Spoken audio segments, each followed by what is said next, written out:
वायव्य अर्थात वायु में गुण, जो होने वाले गुण भावना भव जो होते हैं, या वायु जिनका देवता दिव्य गुण उत्पादक है। अब देते रहिए वायु के को जाने बिना किस प्रकार वायु से पाक विद्या को जोड़ा गया कि खाना बनाने की विद्या। तो उन पदार्थों से वायुव्यानी वायु में होने व वायु देवता वाले कर्मों को वायुवानी विभागयुत कर्म से, अर्थात कर्मों को कर्म से जान सकते हैं। ये वायु के द्वारा ही तो खाना बनता है। तो वायु में किस प्रकार कर्म होते हैं, वायु में कैसे गुण है, उसके माध्यम से ही अच्छा व्यक्ति पकाने वाला होगा, अच्छा पाचक होगा, जो खाना अच्छी तरह पकाए। देखो कि मिट्टी के बर्तन, भिन्न भिन्न प्रकार के बर्तन होते हैं, उनके साइज पर डिपेंड करता है। देखो उसमें कहा गया कि धान्य को हम रखते हैं, चावल को जल रखने के अलग पात्र रहते हैं जिनमें जल भी ठंडा रहो, अन्य धान्य धान आदि भी सड़े नहीं, उनमें खराब ना हो, ऐसे रखते हैं। अब पकाते हैं, पकाने में भी भिन्न आते हैं, कोई हांडी आती है, कोई स्थाली आती है। स्थाली कहा मतलब तो जल धरने वाले में पका भी लेते हैं, परंतु स्थालियाँ अलग होती हैं जिनमें पदार्थ धरते व पकाते हैं। उन स्थालियों से स्थाली को आप थाली से भी सोच सकते हैं। कुछ हांडी ऐसी होती हैं जो चपटी आकार की होती है, मतलब छोटी सी, और तो उन थाली ऐसी चपटी आकार की, तो उनमें पका सकते हैं जिनमें वायु का गमन अच्छी तरह हो। वायु का गमन अच्छी तरह होगा तो फिर अच्छी तरह अन्न पकेगा, अन्न पकेगा तो अन्न का संस्कार माना जाएगा। एक तो अन्न सड़ेना, यह होगी पाक विद्या की। हमें पता है कि हमने अन्न को बचाए रखा, इतना तो हमने कम से कम सीखा। फिर उस अन्न को हम बनाए, यह है कि हाँ अन्न सड़ेना ही, वो अलग होता है। जब अन्न खराब होता है तो फिर अन्न हमने उत्तम से उत्तम अन्न लिया, उत्तम से उत्तम उसको बनाया, रखा, मतलब उत्पन्न किया, फिर उसको ऐसे संस्कार किया, ऐसे प्रकार से विद्या रूपी इस विभिन्न हांडियों में, विभिन्न बर्तनों में पकाया बनाया, जिससे कि अन्न का संस्कार हो, अन्न उत्तम हो जाए, पचाने में विभिन्न गुण उसमें आ जाए, विभिन्न वायु के द्वारा कर्म करके वह विशेष पाचक, विशेष लाभकारी हो जाए। तो उसमें यही कहा गया है कि जो कोई भी मनुष्य वायु के कर्म को न जानकर इसके कारण के बिना, कि कारणकारी होता है ना वायु में परमाणु से, तो वायु में जो कर्म होता है, तो उस कारण के बिना परिमाण विद्या को, इस विद्या के बिना पाक विद्या को, परिमाण विद्या कितने परिमाण में, देखो हर प्रकार की हांडी अलग अलग परिमाण रखती है। परिमाण इस प्रकार होता है कि जैसे कि जल का परिमाण आता है, जैसे बर्तन में आता है, तो हर बर्तन का परिमाण अलग है। उस रूप से कि वायु की क्रिया कैसी होगी, तो के बिना परिमाण विद्या को, इस विद्या के बिना पाक विद्या को, और इसके बिना के अन्न के संस्कार की क्रिया को प्राप्त नहीं हो सकता। विशेष प्रकार का अन्न किस प्रकार के परिणाम वाले बर्तन में पकेगा, यह ज्ञात होना चाहिए कि भाई अन्न ऐसा है, चावल ऐसा है, या दाल ऐसी है। इसके लिए विशेष परिमाण, विशेष प्रकार का बर्तन, हांडी चाहिए होगी, विशेष लंबाई चौड़ाई वाली, विशेष तरह से पकेगा, जिससे पकेगा उससे हमारा लाभ होगा। ये जानना कि विशेष तरह से पके, तो वायु को पता होना चाहिए वायु किस प्रकार से आती है, वायु में कैसे कैसे कर्म होते हैं, यह कर्म इस अन्न को कैसे प्रभावित कर सकते हैं, कि इस प्रकार के वायु के कर्म को कराने के लिए इस प्रकार की बर्तन चाहिए, इस प्रकार का पदार्थ चाहिए, स्थालियाँ विभिन्न प्रकार के, जिससे कि वह क्रिया उस अन्न में हो, जिससे कि वह अन्न का कर्म, अन्न अच्छी तरह संस्कारित हो पाए, अन्न अच्छी तरह बन पाए। तो पहले वायु को जाना कि वायु के प्रकार से किस अन्न के साथ जुड़ा हुआ है, और वो वायु का कर्म किस बर्तन के साथ जुड़ा हुआ है, किस बर्तन में वह वायु का कर्म सही तरह से हो पाएगा, क्रिया में हो पाएगा। अब उस बर्तन की हमने पहचान कर ली, क्योंकि बर्तन का साइज परिमाण हमने वो परिणाम हमने पता कर लिया। विभिन्न प्रकार के कुम्हार साइज के विभिन्न प्रकार की थालियाँ हांडी बनाए, तो उनके परिमाण को हमने पता कर लिया, तो फिर अन्न उसमें बन जाएगा सही तरीके से कि अन्न इसमें परिमाण में बनेगा और अच्छी तरह संस्कारित होगा, अच्छी तरह बनेगा, लाभकारी होगा।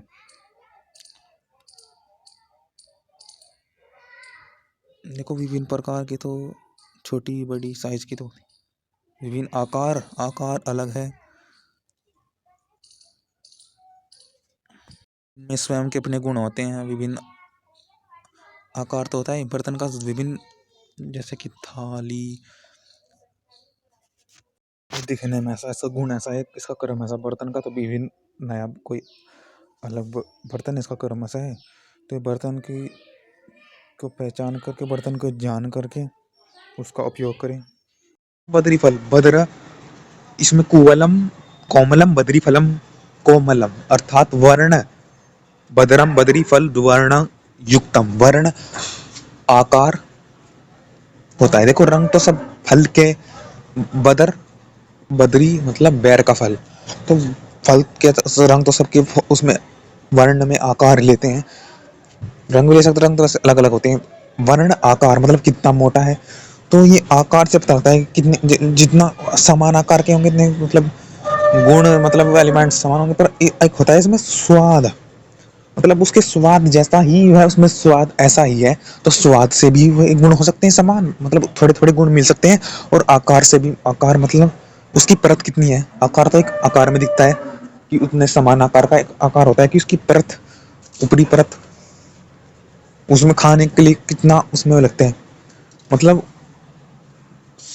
कोमल है या मुलायम है या कठोर, थोड़ा थोड़ा मतलब कितना कठिन है। जैसे कि अमरूद समान आकार का है, परंतु उसमें गुण अलग है, कठोर है, परंतु कहें जैसे कोमल बद्री फलम कुवलम, मतलब कोमल के समान, बदर बेर का फल के समान कोमल, ऐसा कोई फल हो, ऐसा फल बद्री फल वर्ण युक्तम, बद्री के जैसा आकार वाला, अर्थात आकार में हो, उसकी इतनी परत हो उसकी, और ना मोटा हो, और तो या स्वाद में, अर्थात बद्री फल वर्ण, वर्ण में स्वाद भी आता है, अर्थात स्वाद ले सकते हैं। या आकार की तो बात कर दी हमने, कोमल की, उसके स्वाद, उसके जैसा मीठा, उसके जैसा ही वो मीठ वैसा ही स्वाद रखता है, बिल्कुल जैसे कि सेब के जैसा, नाशपाती नाव की नाशपाती, तो उस थोड़े थोड़े गुण होते ना, तो वही कह रहा है कि युक्तम ऐसे ऐसे। अब इसको समझाने की बात करें कैसे मनुष्य निरोग होते हैं, सरल भी है ना, केवल बेर जैसा रूप,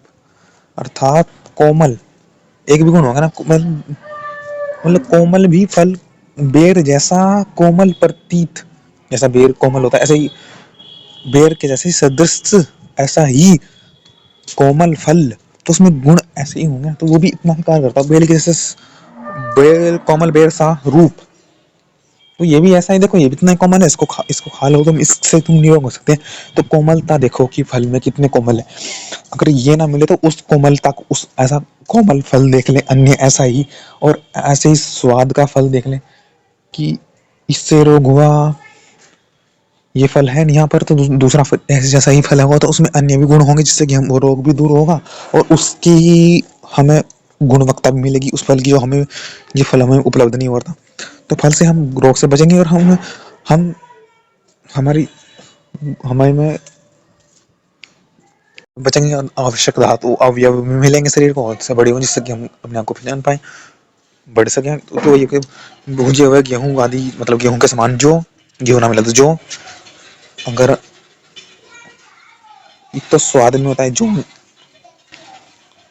तो गेहूं उपलब्ध नहीं हुआ तो जौ में देखो कि उसके जैसा ही कोमल हो कोई, गेहूं के जैसा जो कोमल, जौ स्वाद में बिल्कुल समान है, ऐसे ऐसे अन्न का उपयोग जो करता है, पिसा हुआ कोमल कर लो उसको, कोई अन्न जौ आदि कोई कठोर है तो उसको कोमल कर लो, पीस करके ऐसा उपयोग करो।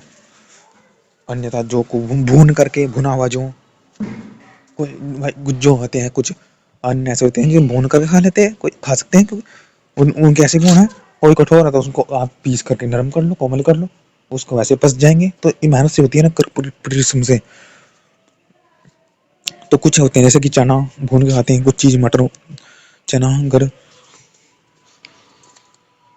तो जब ऐसी सीजन आता है मार्च में, तो वो चने हम भून कर खाते हैं।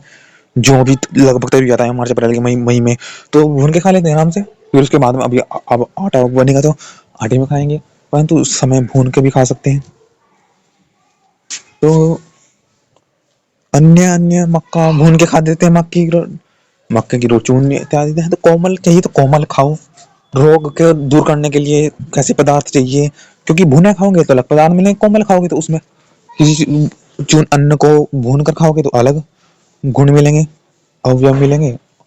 और भून करके चूर्ण बनाओगे तो पीसोगे, से पिसान आदि का करोगे तो उसमें आप सत्तू के रूप में उपयोग करोगे। भून करके सत्तू पाउडर के रूप में, तो उसमें अलग आपको गुण मिलेंगे, शरीर के लिए उपयोगी। तो वो चूर्ण है, तो उसको आप किस प्रकार उपयोग करें, आपकी पन्नी रबड़ एक ना मिले, आप एक में ही ऐसे गुण, एक में ही ऐसी खूबी देख लो जिससे कि वो ही हमारा लाभ कर दे।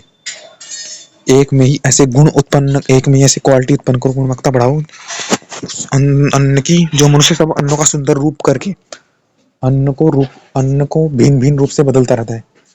गेहूं को बदलता रहता है। अब गेहूं में भी, अन्न में भी जौ को पीसता है, भून खाता, भिन्न भिन्न रूप से खाता है, भिन्न भिन्न रूप से सजाता है, रूप से अन्न को ग्रहण करने के योग्य बनाता है। करते कराते हैं, आरोग्य को प्राप्त होते हैं, सीधी बात।